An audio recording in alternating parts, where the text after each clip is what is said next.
Bill Major. Welcome to Shaman Time. This is an opportunity for us to come together again, gather our thoughts and get our wits about ourselves, and settle in and relax. Take a little time off, give ourselves a break, away from the hectic kind of lives that we all live. No scheduling, no rescheduling, no busyness right now, no phones to answer, nothing to do except settle in and think about, or perhaps I should say contemplate, the dialogue that I'll provide this time. Shaman Time is an opportunity for us all to relax and come together and look at the prospect of altering our thoughts and aligning ourselves with new ways of observing and understanding that which is always present and been here forever. The normal and common elements of the world around us. Today, I'm concerned about how we're missing out on opportunities in our adult lives to revisit the things of our youth, in the sense that play, I'm specifically addressing play, and I've looked at it, and I've looked at the definition out of a dictionary, and I've asked other people, and I'm going to sum up play meaning it's something that you work at and do that you don't get paid for as a job, which really gives us an opportunity to think about what are we doing when we're working at a job that we really like to do. When we're working and doing something that we like, there's all kinds of new options that open up for us. Constraints that might be present in other places where we're doing something that's just less than what we're comfortable with or confident in doing, or even have just an inborn ability to do it, is replaced when we approach our things of work in a manner of play. How is a manner of play defined? Well, I'm beginning to realize that it is all as large and as complex as all the individuals that are here on the planet. Each one has its own way of coming to grips with what play is and when to play. The sequence of things when you're children is pretty straightforward. We wake up, the world's there, and we go into it. We're not really plugged into schedules and to any kind of particular life plan. We just know that we're learning all the time, and we are discovering things all the time. Everything is new, and it's all a discovery. So we're completely like huge sponges, ready to soak up and suck up everything that we come into contact with. Since we have nothing to base it against or know about it, we are just open books to be written into. As we accumulate more detail and information over time, we begin to build on what we've come to know with what we're discovering. So discovery never really stops, but our attention being focused on discovery or driven to discover does change. Sometimes I've heard the term resistance to change, and I said, well, what is resistance to change? A lot of different kinds of businesses have been launched on things on how to improve your business, how to improve your attitude, how to improve your approach to life. There's just all kinds of things about change and resistance to change. I'm not so sure that there's a resistance as much as there's not an interest or something to move us to change. Some sort of little kick, something to push us off center. Like inertia has two things going for it. One, when it sets at rest, it remains at rest. And when it's in motion, it tends to remain in motion.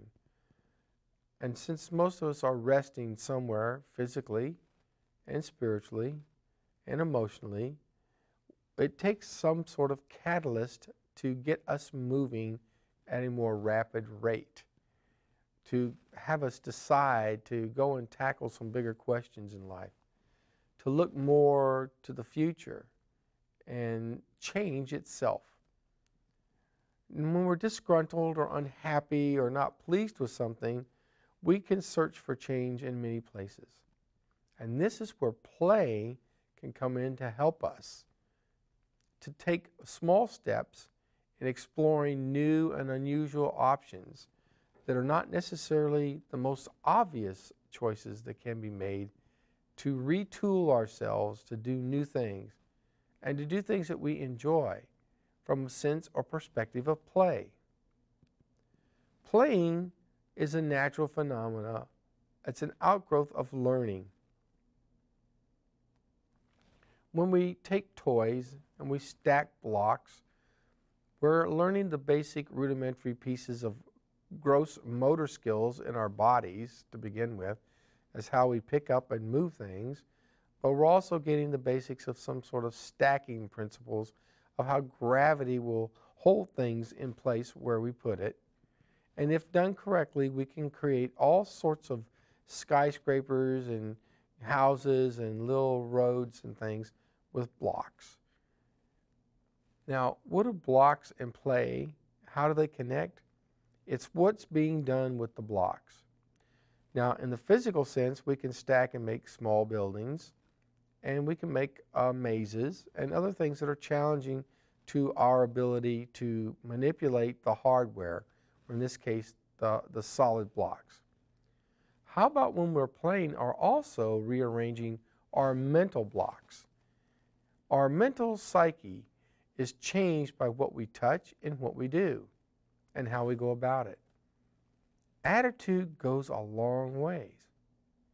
If our attitude is one that is open and happy and eager to take on more information, then we're really blessed in that sense that we're going to be working somewhere where we want to go every day. We look forward to it, and we want to be there. And the effects of that are contagious. People around us will see that we're happy, and they will pick up on the fact that we're doing things that we really like, and that comes through in many other ways. The nonverbal straightaway gives you the idea that that's a happy person. Then there's the productivity level. The sheer number of things that you create and do and deliver, it goes up. It's because it's becoming a labor of love. Something that we love to do. Something that draws us to do what we're doing. In play, we are given so many opportunities to discover things about ourselves and the world around us. Interaction between yourself and another individual may have come very late in life. Maybe you were already 8 or 9 years old. If you had brothers and sisters, I'm sure that you learned to share early on. So your time was, I would say, not all yours, because you had a brother or a sister, or maybe both, a brother and a sister, that they were vying for the same kind of time that you were with your mom or your dad. You have to go back and re-enter that part of being a child and look at things in the childlike way. And who decided anybody's important or more important than somebody else? I don't think there's any rule out there to say who it is or what it is, but I certainly know that we sometimes do it to ourselves. Mentally, we check out when we hear certain things, and when we're at play, we may check out and then wake up a few minutes later and realize that we've been playing, but we don't know what we're playing with and what we did and how we did it. So that momentary or moments of not having being able to recall is not a horrible thing, but it can be quite frightening if you're used to having a razor-sharp memory. And especially when you're doing something that you like. When you're playing, you tend to map everything and know where everything's sitting, and you're really in the process of play. So I want us all to think about how we play and we keep ourselves moving along in our play so that we derive the greatest sense of well-being and spin off great energies that radiate out and help to lighten and bring everything else that we embrace a life of its own into our worlds and create beautiful, beautiful characteristics and attitudes that people enjoy being around as we evolve and take advantage of play. There's got to be a way to show you how play works. I think the greatest amount of play is that I come here and I speak to you and I talk about any number of things. I'm talking about playing and play. If I got down to thinking about all the things that it took to get me here, it would be overwhelming because there are so many things that go on in our lives. The activity's endless, as is play. So I would like to invite you into considering providing me some feedback and ideas on what you consider to be play. Somewhere in the program you'll be able to find a email address or a website. I'm not sure how we're doing on that, but there's a way to communicate to us so that I can take the information down and I can play with it and put it into some sort of structure so that I can dissect it and reuse it, recycle, and replay with it to communicate with you, or at least let you send me a communique on how you are, what you're doing, and the things that are drawing you out into other parts of the world, into the playground of life. I like to play putt-putt golf. I just like it. It's not complicated, it's not hard. So give yourself an opportunity to continue to sink in and relax. Think about things that you like to do.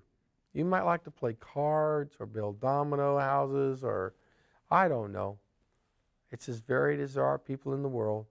So play comes in many, many forms. Generally speaking, when we're playing a board game with one or more partners, it's exciting. But yet we can also have as much excitement as a board game with two partners as we can all on our own. Because in the deeper side of things, we can come to know so much more just by having a simple opportunity to play. So here we go. This is Shaman Time. I'm Bill Major. Have a great time. Enjoy playing. And I'm going to give more consideration about playing more frequently. Until then, sit back, relax, and enjoy your time. And play. Put that love out there for everybody. I look forward to seeing you next time. It's Bill Major, and this is Shaman Time.